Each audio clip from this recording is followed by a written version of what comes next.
Ako si John, 13 years key transplant. Ngayong araw, samahan nyo ako sa panibagong video. Ngayong araw kasi makukuha ko na yung guarantee letter ko sa Muntinlupa. Yung guarantee letter ko pala galing sa congressman namin. Every month kasi pwede kami magpasa doon. Buti na lang may pondo sila sa NKTI. Kaya naman, samahan nyo ako ngayong araw na to. Ito nga pala yung buhay ko bilang kidney transplant. Say bye-bye, daddy. Asa si daddy? Dia, Bye-bye.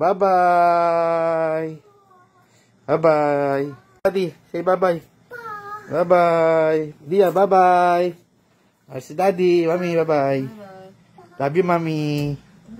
Siyempre, bago ko umalis, nagpaalam muna ako sa pamilya ko. Kaso, pagkalabas ko ng bahay, medyo makulimlim. Hindi kasi maganda ang panahon ngayon, palaging umuulan. Nagmumotor lang kasi ako kapag inaasikaso ko yung mga guarantee letter ko. May dala naman akong kapote kapag umaalis ako kapag gantong hindi maganda ang panahon. Pero sana lang hindi talaga umulan. Mahirap kasi bumiyahe kapag umuulan. Pero kailangan kong umalis ngayon. Sayang kasi tong araw na to. Wala kasing pasok si Mami Monica ngayon. Kaya may maiiwan sa mga bata. Kaso, pagkalabas ko nito, bigla namang umulan. Sobrang lakas ng ulan dito. Kaya nagdadalawang isip ako kung tutuloy pa ba ako o hindi na. Kaya naman bumalik muna ako sa bahay. Hinintay ko muna tumila ang ulan. Pero kapag dire-diretso pa rin, hindi na ako tutuloy. Grabe, ang lakas ng buhos ng ulan. Kaso nanghihinayan talaga ako sa araw kung hindi matutuloy. Pero syempre, iniisip ko rin yung kaligtasan ko. Sa mga ganitong panahon, ang hirap talaga bumiyahe, lalo na pag nakamotor lang. Ito talaga yung mga kalaban namin kapag kumukuha kami ng guarantee letter. Andyan talaga yung magsasakripisyo ka. Habang pinagmamasdan ko yung ulan, bigla ko na-realize mas maswerte pa pala ako sa iba. Bigla ko naisip, kawawa pala yung mga dialysis patients na kailangan pumunta sa dialysis center para magpa-dialysis. Kahit bumagyo, pinipilit nilang pumunta doon. Kasi kung hindi nila gagawin yun, mas mahihirapan pa sila. Paano na yung iba na kailangan nilang kumuha ng guarantee letter? Kasi kung hindi nila gagawin yun, wala silang makukuhang gamot. Anyway, umakit muna ako sa bahay. Nagpapatila muna ako ng ulan. Habang nagpapatila ako ng ulan, nakipagkulitan muna ako kay Lia. Mga ilang minuto, bilang huminto na yung ulan. Kaya agad ako nagbihis. Ma-share ko pala yan, jacket na suot ko, matagal na sa akin yan. Sa sobrang tagal, nasisira na siya. Pero okay lang yan, nagagamit pa naman. Pagkatapos ng ulan, pinunasan ko na agad to para makalis na ako agad. Kailangan ko kasi makauwi na maaga kasi marami pa akong gagawin sa bahay. Tumila na pala yung ulan pero hindi pa rin maganda yung panahon. Pero kapag umulan, may dala naman tayong kapote sa motor. Kaya tuloy-tuloy pa rin yung biyahe natin. Gagawa sana ako ng behind the scene bilang nahulog yung cellphone ko. Kaya sabi ko, wag na lang. Kasi sa kakaganto ko, baka maabutan pa ako ng ulan. Kaya tinigi ko na, nasira pa yung cellphone ko. Mag-aalauna na pala yung malis ako dito sa Manila. Kung wala sanang ulan, aabutin lang ako ng isang oras. Since basa yung kalsada, dahan-dahan lang ako sa pagmamotor. Kaya sa mga kapwa ko kidney transplant, natulad ko na nagmumotor din, palagi po kayong mag-iingat. Oo, kailangan natin makakuha ng guarantee letter para meron tayong gamot. Pero sa lahat ng ginagawa natin, mas importante pa rin yung buhay natin. Kaya palagi tayong mag-iingat. Palagi nating iisipin na palagi may pamilya nag-iintay sa atin. Siya nga pala, nandito na ako sa Muntinlupa at andito na rin pala yung guarantee letter ko. Mga 3 days lang, pwede na namin kunin yung guarantee letter namin. Kaya malaki pasasalamat ko sa government ng Muntinlupa City. Lalong-lalo na sa congressman namin. Sila ang tumutulong sa akin para sa gamot ko. Kaya minsan hindi na ako kumukuha sa iba. Dahil yung binibigay na guarantee letter sa akin ng congressman namin, sakto na para sa akin sa isang buwan. Iniisip ko na lang yung makukuha ko sa mga senate, ibibigay ko na lang sa iba. Yung pondo na nakalaan sa akin, maaaring makatulong sa iba. Bago ko umuwi, dumaan muna ako sa lugar namin. Medyo blurred lang yung pagkakabideo ko. Pero yung daanan papunta sa lugar namin. O siya, bago matapos tong video na to, syempre may sasabihin ako sa inyo. Itong mga pinapakita ko sa inyo at itong mga ginagawa kong video. Ito yung mga totoong nangyayari sa buhay ko. Bilang kidney transplant, marami akong obligasyon. Marami akong kailangan gawin. Hindi lang po umiikot ang mundo namin sa ospital. Kailangan din namin gumawa ng paraan kung saan kami kukuha ng gamot. Oo, aaminin ko, kaya naman namin bumili ng gamot, sariling pera namin. Pero bakit namin gagawin yun? Kung andyan naman yung gobyerno para tumulong sa amin. Pero alam namin, lahat naman may hangganan. Bilang kidney transplant, walang mayaman at mahirap dito. Talagang ubusan ng pera. Kaya hanggat maaari, gumagawa kami ng paraan. Oo, sobrang hirap maging kidney transplant. Nakakaramdam talaga ako ng pagod. Pero syempre, hindi ako susuko. Iniisip ko lang habang ginagawa ko itong mga bagay na to. Ibig sabihin yun, healthy pa yung kidney ko. At syempre, nakakainom pa ako ng gamot. Lahat naman ng bagay hindi nakukuha sa madalian. Lahat naman ng bagay pinaghihirapan. Kasi alam ko sa bandang huli meron namang reward si Lord para sa akin. Yun yung makasama ko yung pamilya ko at makakasama ko pa sila habang buhay. Kaya lahat ng ito ginagawa ko para sa kanila. At syempre para sa akin. Kaya sa mga tulad ko walang susuko. Dahil kung sino ang sumuko siya ang talo. Kaya bilang kidney transplant sobrang saya ko. Dahil hindi ako pinapabayaan ni Lord. Hinahayaan niya pa ako makasama ko ang pamilya ko. Ito yung sinasabi kong reward. Ako nga pala si John.